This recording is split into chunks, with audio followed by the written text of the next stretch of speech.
Hello everybody, this is Johns Hopkins with Baltimore Heritage, and we're back with another of our 5-minute Histories videos. And I'm here in Halcott Square, and today we're going to launch from here and talk about Butcher's Hill, the neighborhood Butcher's Hill. Have to say a quick thanks to the Butcher's Hill Association, and particularly one of its members, Doug Gorius, who not only came up with this idea, but provided a ton of great information. So thank you all for that. All right, so we're going to get to Halcott Square, but let's start with Butcher's Hill, and let's start way back in the 1600s. That's when the first colonial settlers were deeded this tract, and they were a gentleman named Quentin Parker and his fiancée Mary Olney. But we know that this part of Baltimore, this part of Maryland, was occupied by humans 1,000 or more years even before that. And here at Baltimore Heritage, we know that directly from an archaeology dig we did in 2014 to commemorate the bicentennial of the War of 1812. And we did that in Patterson Park with the Friends of Patterson Park. And we came up with a lot of stuff documenting the War of 1812 and the Battle of Baltimore in Patterson Park. But we also found what was called, the archaeologists called a Piscataway point. And that dates to several thousand years ago and was used by folks who were hunting around here probably. So we know that Butcher's Hill has a long history of human occupation. Quentin Parker and his fiancée Mary probably didn't inhabit here, and in fact they sold the land several years after they got it, went through a few families until Nicholas Rogers. And Nicholas Rogers was probably the first person to build a house here, and this was in the 1700s, say. By the Revolutionary War, Rogers had passed the property down to his son, William, and that's where the neighborhood gets its first name. And it's not Butcher's Hill. And in fact, this is going to be kind of a tale of a neighborhood that had a name and then kind of lost it and then found it again. So the first name was Hampstead Hill. And we don't exactly know where that came from. Apparently, the Rogers family had a friend visiting from England who thought that the view from where the pagoda is today looked like Hampstead Heath in London. I've never viewed Hampstead Heath from London. Probably not the same as today as it was back then. But maybe this gentleman was right, and it looked like that. But the first name was Hampstead Hill. But after the Rogers family, a gentleman named William Patterson buys it. He buys it at auction. The Rogers came into hard times, and the sheriff came and took their property away, took Hampstead Hill away from them, and auctioned it off. And Patterson was the high bidder. We know Patterson from both the park that bears his name, the first public park in Baltimore, as well as his daughter Betsy, who married Napoleon Bonaparte's brother Jerome for a brief time until Napoleon found out about it and put the kibosh on it. But we know that's the same Patterson family. And during the Patterson era, Patterson leases out a parcel of property to a gentleman named Loudenslager and his wife. And they have a butcher shop here and an inn. Apparently those two things could go well together.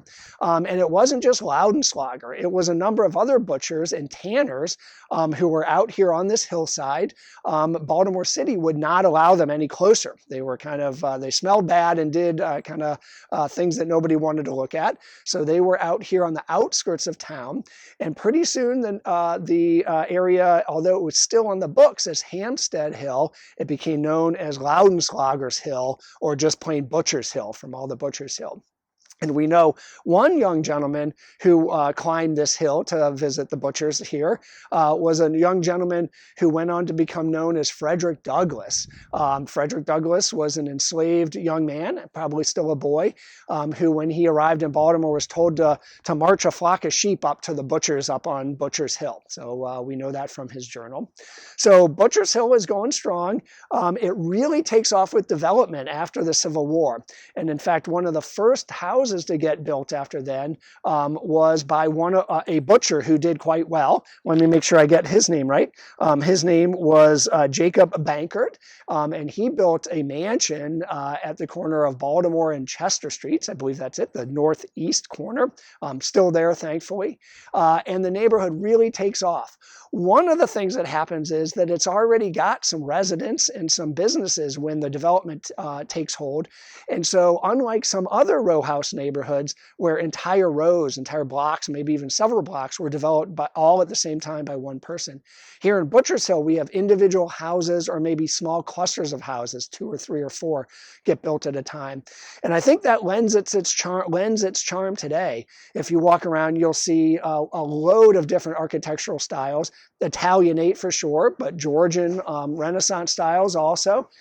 So even when you have a block of Italianate houses, they were likely built by different people with different details. So really fascinating.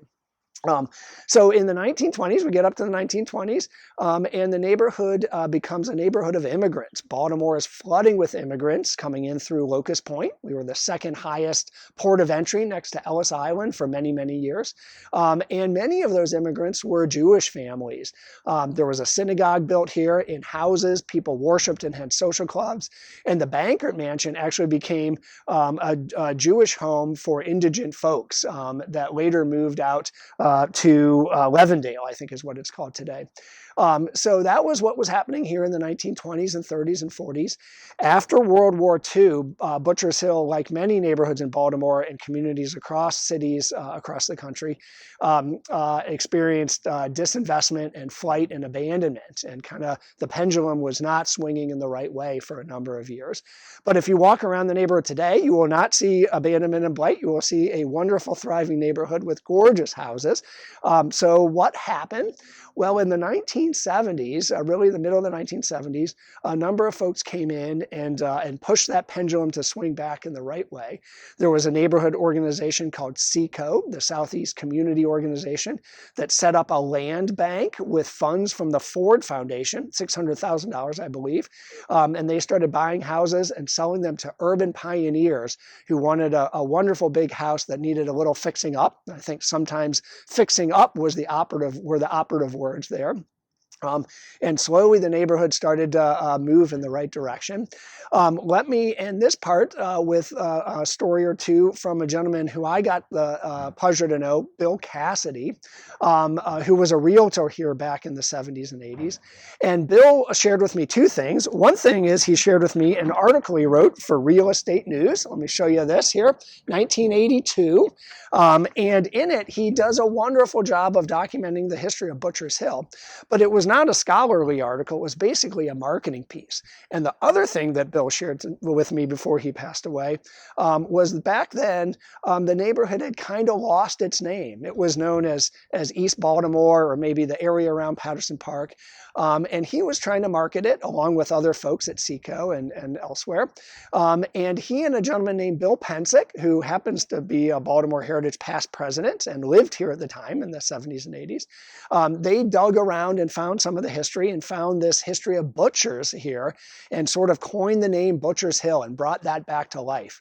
And so the neighborhood's name today has obviously stuck and seems to be with us for a long time. All right, let me wind up by talking just 1 or 2 words about Halcott Square here, named for a city recreation and parks employee, longtime employee. We're in a little alley street, it's a wonderful pocket park, and it, like all other parks in the city, it's open and free, and everybody can go.